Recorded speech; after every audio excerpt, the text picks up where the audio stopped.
Film dibuka dengan memperlihatkan seorang anak laki-laki bernama Jun yang akan mengambil rapornya pencapaian hasil belajarnya di sekolah. Jun ditemani oleh kakak perempuannya bernama Bo, di mana Bo ini merupakan kakak yang sangat-sangat menyayangi dan mengasihi adiknya. Dan juga Bo ini merupakan kakak yang sangat-sangat membanggakan adiknya. Bahkan Bo tidak segan-segan dan malu memamerkan kehebatan adiknya kepada para penumpang yang ada di kereta ketika itu, karena memang Jun ini merupakan seseorang anak yang sangat-sangat jenius. Selanjutnya menceritakan Jun bersama dengan kakaknya Bo ketika itu mereka berdua sedang melintasi rel kereta api bersama dengan tetangga-tetangga kampung lainnya. Ketika mereka semua dalam perjalanan, tiba-tiba tidak diduga ada kereta yang melintas, di mana mereka harus menghindarinya agar tidak tertabrak. Tentu kejadian itu merupakan kejadian yang sangat-sangat mengerikan. Tapi memang Bo dan juga kakaknya bersama dengan tetangga-tetangganya tidak ada pilihan lain selain melewati rel kereta api itu, karena memang pada nyatanya desa yang ditinggali oleh Bo ini sangat-sangat jauh dari pusat kota. Dan karena keterbatasan itulah akhirnya Bo pun terpaksa mau tidak mau ketika akan pergi ke kota harus pergi melewati rel kereta api.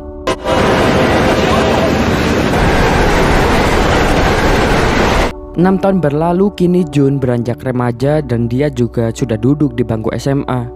Dan semenjak mulai dari 6 tahun yang lalu, Jun secara rutin sering menulis surat yang ditujukan untuk presiden. Dia melakukan itu semata-mata karena dia ingin di kampungnya dibangun sebuah jalan raya untuk pergi ke kota. Tapi memang sampai saat ini surat tersebut tidak pernah mendapatkan balasan dan juga respon dari presiden. Tetapi lagi-lagi karena kenaifan dari Jun, dia tetap menuliskan surat itu karena Jun percaya pada suatu hari pasti dia akan mendapatkan balasan dari presiden. Keesokan harinya, pagi-pagi buta sekali menceritakan Jun yang sedang berangkat menuju ke sekolah barunya, di mana memang di situ diceritakan Jun baru saja masuk SMA dan dia harus melewati 3 terowongan dan 3 jembatan hanya untuk menuju ke stasiun terdekat. Dan saat itu seperti biasanya kakak Jun yang sangat peduli dengan Jun akhirnya mengantarkan adiknya pergi sampai ke stasiun terdekat. Sampainya di stasiun, mereka pun bertemu dengan ayah Jun, di mana ayah Jun ternyata merupakan seorang masinis. Tuntutan pekerjaan membuat ayah Jun jarang pulang karena sibuk dengan urusan pekerjaannya. Nyatanya perjuangan Jun untuk pergi ke sekolahnya belum cukup hanya sampai di situ saja. Mereka berdua pun masih harus mengayuh sepeda menuju ke sekolahan Jun. Kayuan demi kayuan Jun lewati demi meraih cita-citanya, walaupun dia terlambat ke upacara pembukaan tahun ajaran baru. Pada upacara tersebut untuk pertama kalinya Jun bertemu dengan seorang wanita bernama Songra. Songra pun ketika itu yang melihat Jun sangat-sangat aneh sekali karena Jun terlihat sangat kampungan sekali. Karena itulah Songra pun menganggap Jun sebagai orang yang aneh. Selesai upacara selesai, kemudian dilanjutkan dengan sesi foto bersama. Tentu ketika itu Jun berfoto bersama dengan orang tersayangnya, yaitu kakaknya Bo. Mereka berdua pun mengabadikan momen tersebut dengan berfoto bersama. Awalnya fotografer menyuruh Jun meletakkan buket bunganya di tengah badannya, akan tetapi Jun menolak dan ingin meletakkannya di antara dirinya dengan kakaknya Bo. Selanjutnya Shin pun berganti memperlihatkan ayah Jun yang bersama dengan kepala cabang stasiun dan juga warga-warga kampung lainnya. Ketika itu mereka semua sedang membahas mengenai pembukaan stasiun di desa mereka. Namun masalahnya kepala cabang masih ragu dengan usulan yang diajukan oleh warga-warga karena stasiun Sungbo sendiri terancam malah ditutup karena memang tidak ada penumpang di sana. Padahal seperti yang diketahui, faktanya hanya ada stasiun Sungbo lah yang paling terdekat dengan desa mereka. Oleh karena itu, demi menghindari ditutupnya stasiun Sungbo, warga desa pun beramai-ramai pergi ke kota. Ternyata di sana juga terdapat Jun yang akan berangkat sekolah. Namun kembali Jun harus terlambat karena sibuk mengantar anak kecil yang dititipkan kepadanya untuk diantarkan pergi ke sekolah. Luar biasanya meskipun terlambat masuk ke sekolah, Jun tetap bisa menyelesaikan soal matematika yang diberikannya kepadanya karena memang dasarnya Jun adalah seseorang yang jenius. Gurunya pun ikut mengamati kejeniusan Jun dan menyadari kalau memang Jun ini bukanlah anak sembarangan. Saat itu Song yang memang bertugas sebagai pengumpul lembar jawaban melihat Jun yang salah mengisi lembar jawaban dan Jun pun langsung memperbaikinya. Sepertinya Song mulai tertarik dengan kepribadian Jun. Dia pun menceritakan semua keanehan dan kejeniusan Jun kepada temannya. Dan semenjak hari itu, Songra selalu memperhatikan dan mengikuti Jun karena saking penasarannya dia dengan kepribadian Jun.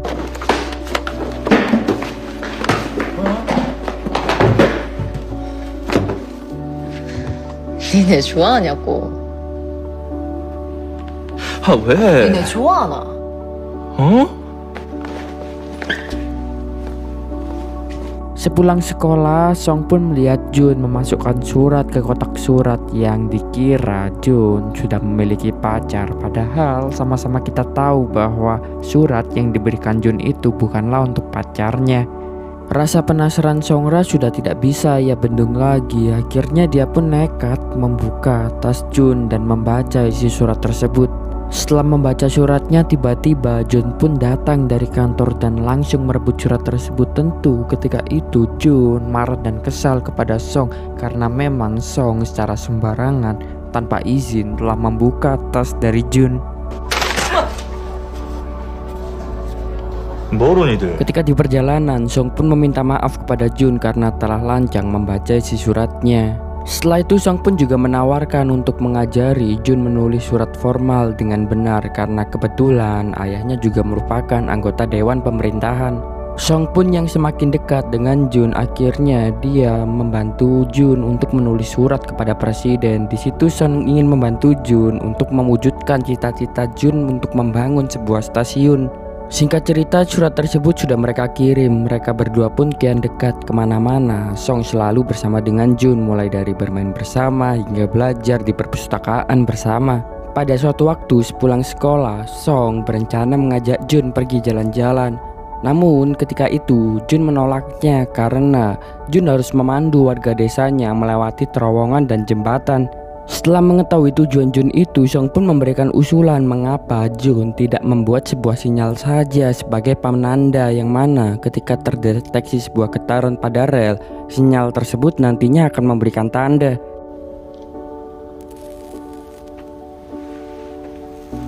Singkat waktu, alat deteksi tersebut pun telah selesai. Jun ditemani dengan Song menjelaskan cara kerja alat tersebut kepada warga-warga desa yang ada di sana. Mereka berdua berharap tanpa adanya Jun sekalipun semua warga desa tetap bisa melintasi terowongan dan jembatan dengan aman tanpa takut tertabrak kereta ragi yang melintas waktu-waktu. Setelah itu Sinnya pun berlanjut menceritakan di perpustakaan di mana Song dan Jun ketika itu sedang membaca buku, di mana Jun bercerita bahwa dia ingin menjadi seseorang yang mempelajari bintang dan planet karena memang dari dulu Jun sangat tertarik dengan benda-benda di angkasa.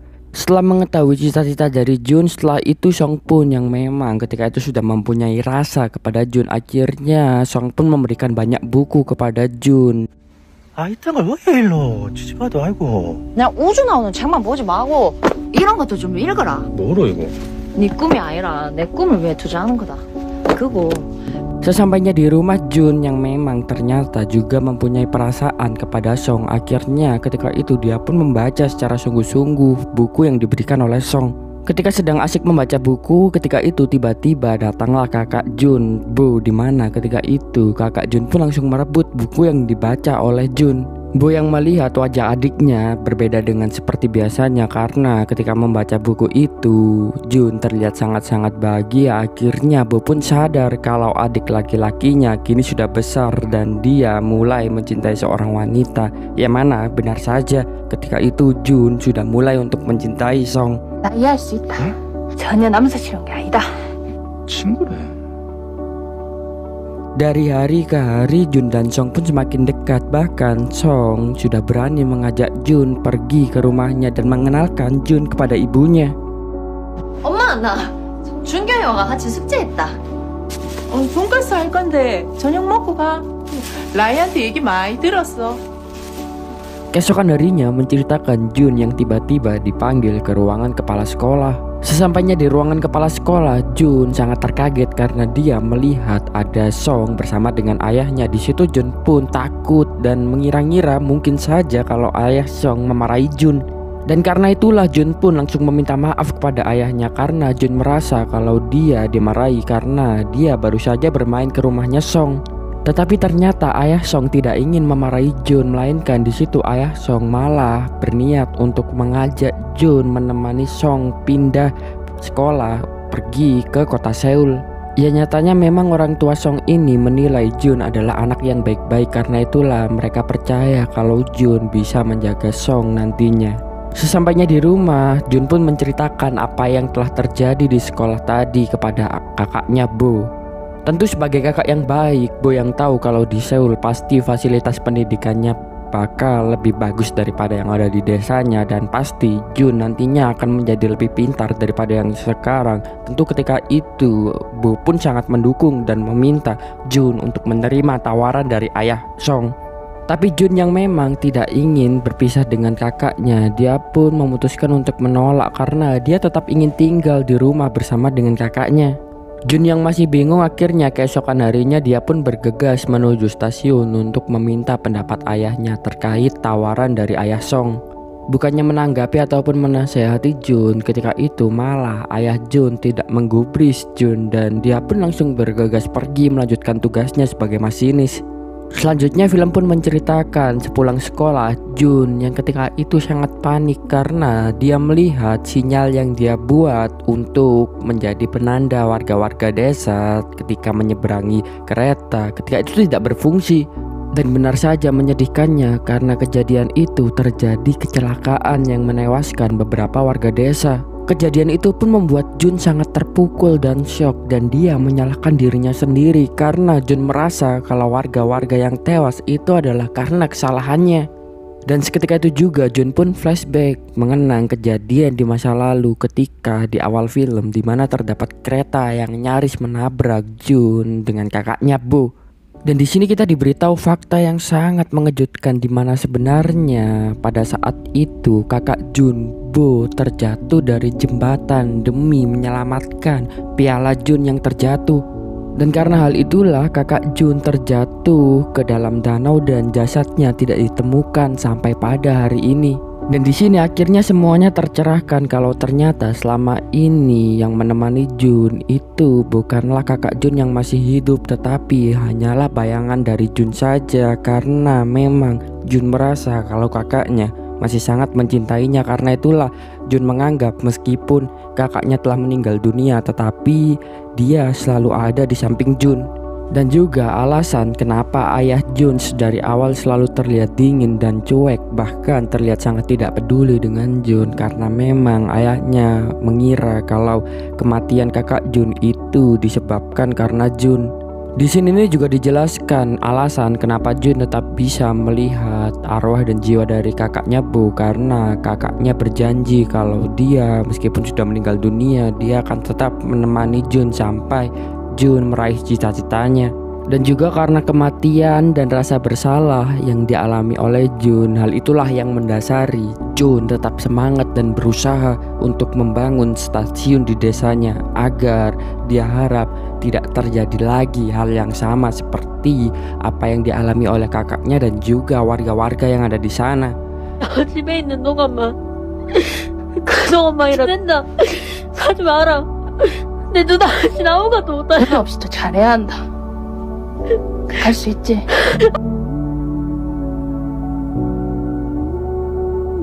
Selanjutnya scene berlanjut menceritakan beberapa penduduk kampung dan Jun yang ketika itu mereka diberitahu bahwa surat yang dikirimkan Jun telah direspon oleh presiden. Suratnya berisi mengenai pemerintah yang ternyata telah memberikan izin, akan tetapi anggaran untuk pembangunan stasiunnya belum ada. Dan karena itulah akhirnya Jun pun berinisiatif untuk membangun stasiun secara mandiri dan swadaya bersama dengan masyarakat yang ada di sana. 아저씨도 아유 장난하는 것도 아니고. Namun pada awalnya usahanya tidak mudah karena tidak ada satu warga pun yang mempunyai niat dan membantu rencana dari Jun. Tetapi meskipun dengan awal yang pesimis, karena Jun tidak menyerah dan menunjukkan usahanya dan kegigihannya, akhirnya kegigihan Jun itulah yang membuka hati para warga untuk membantu pembangunan stasiun di sana.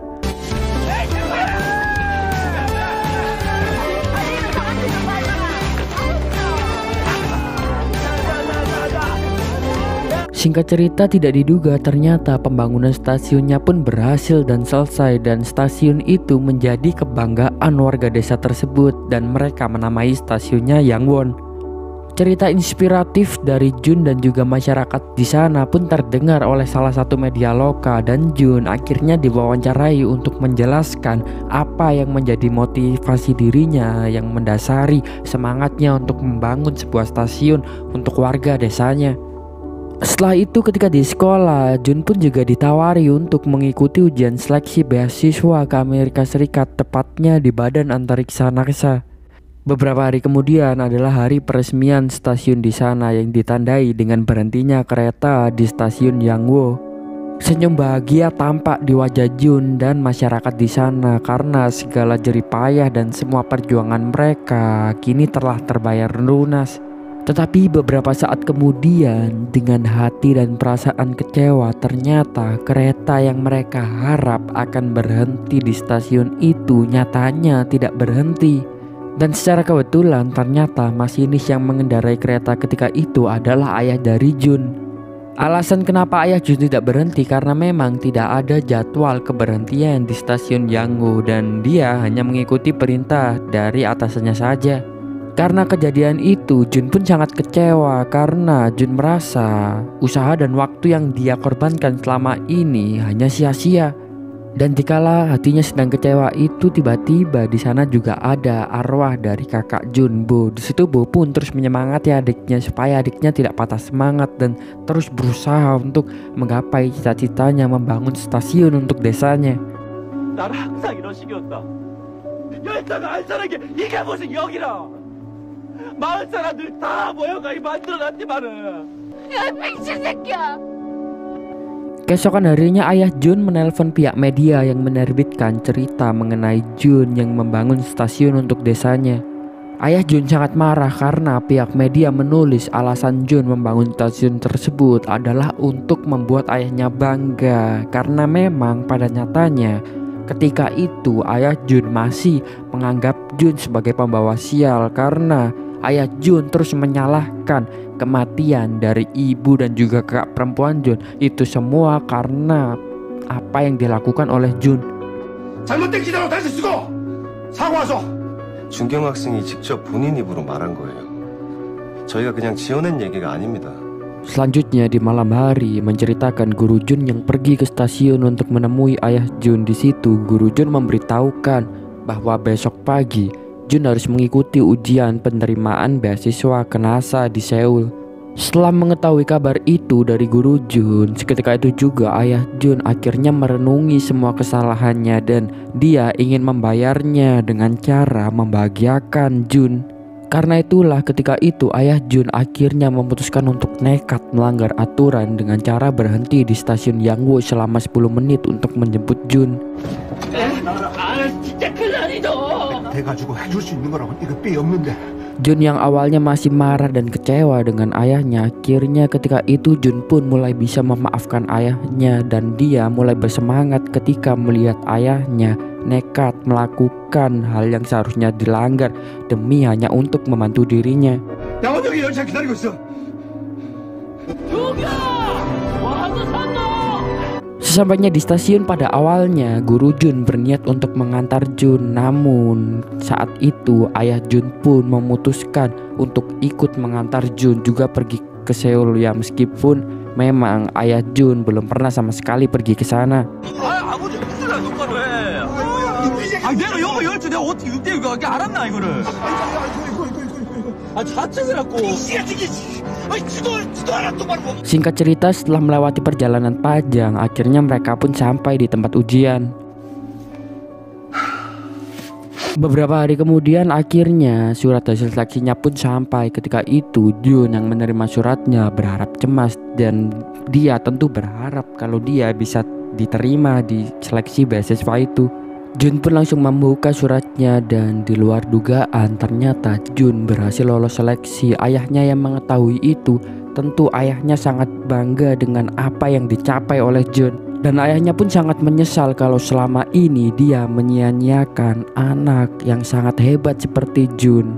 Setelah itu akhirnya di malam harinya ada Jun dan juga ada jiwa dari kakak Jun, Bo. Ketika itu juga ada ayahnya, mereka semua ngobrol bersama. Di situ akhirnya ayah Jun yang selama ini merasa bersalah, dia pun berterus terang jika saja dulu dia tidak terlalu sibuk dengan pekerjaannya dan dia ingin meluangkan sedikit waktu untuk mengantar ibu Jun bersalin, maka mungkin saja nyawa ibu Jun bisa tertolong. Dan ayah Jun juga berkata kalau dia sadar dan meminta maaf kepada Jun kalau selama ini terus menyalahkan atas semua yang terjadi kepada Jun. Padahal seharusnya sebagai kepala keluarga, ayah Jun menguatkan Jun. Di situ ayah Jun pun menangis dan sangat menyesal. Tetapi Jun pun akhirnya meminta untuk ayahnya berhenti menyalahkan dirinya sendiri dan merelakan kepergian ibunya dan juga kakaknya. 하지 말라는 말을 아버지 꼭 해주고 싶었어. 이제 네 짐 덜어내야지. 무서워서 니를 멀리한 거래. Beberapa hari kemudian akhirnya tibalah waktu keberangkatan Jun pergi ke Amerika untuk bersekolah.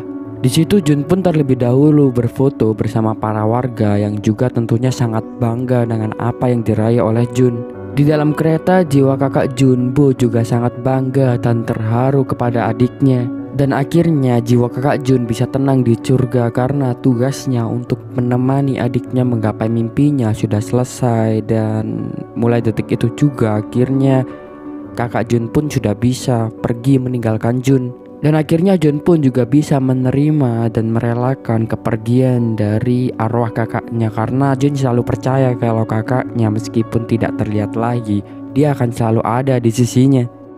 계속 봐줄 거지. 내 열심히 하는 거. 당연하지.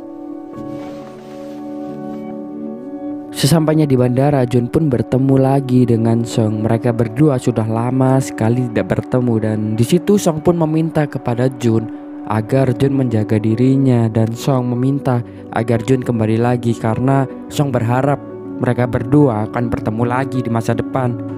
밥 굶지 말고 아프지도 말고 딴 지지바들한테 한눈 팔지 말고 편지 알 거지?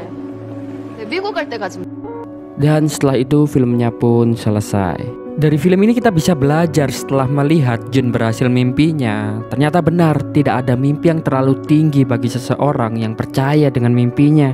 Dan melihat Jun yang mewujudkan mimpinya dengan niat yang sangat sederhana, yaitu untuk membangun stasiun di desanya. Di sini kita dapat melihat bahwa terkadang mimpi dengan niat yang sederhana ternyata juga bisa memberikan dampak dan makna yang luar biasa.